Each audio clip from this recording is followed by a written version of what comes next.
Welcome to the Tech Egg. Don't get scrambled. Enjoy the video.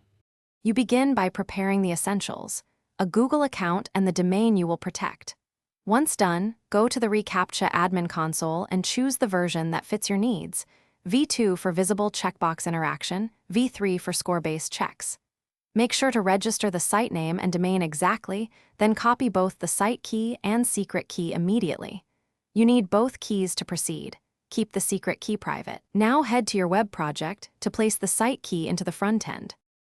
You now implement reCAPTCha in two parts.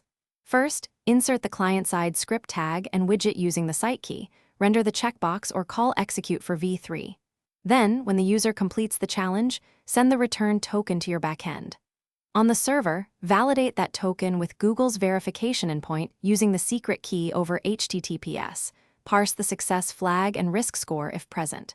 Once validated, allow the protected action. Make sure to log failures and monitor score trends. Finish by integrating verification results into your workflow.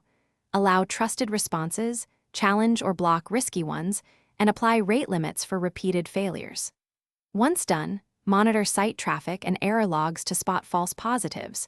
Refine thresholds for V3 or consider moving to V2 invisible if users struggle. If things go wrong, first confirm the site and secret keys match the registered domain. Check server time sync and HTTPS connectivity, and review console errors.